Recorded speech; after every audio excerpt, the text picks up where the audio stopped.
Welcome to another Simple Dad TikTok tutorial. In this video, I'll show you how to turn yourself into a cartoon on TikTok using the Cartoon Me effect. If you're new here, then please subscribe to see more videos like this and don't forget to like this video. So in this effect, you turn yourself into a cartoon.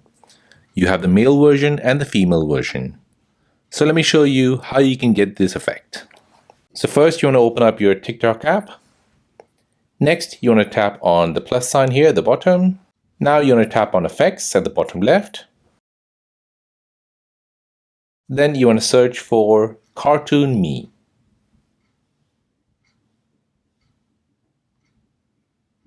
And this is the effect you're looking for, Cartoon Me. It looks like this. Go ahead and tap on it.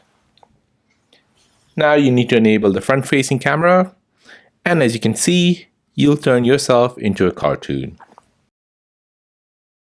If you're a female, you can tap on the screen. This will change the character to a female character.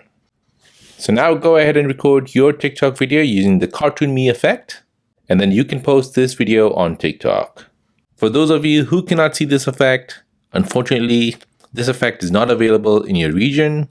You'll need to wait for a while until TikTok releases it to you. So that is how to turn yourself into a cartoon on TikTok using the Cartoon Me effect. If this video is helpful, then please subscribe to see more videos like this. If you have any other questions, then please do let me know in the comment section down below. Thanks for watching and see you in the next one.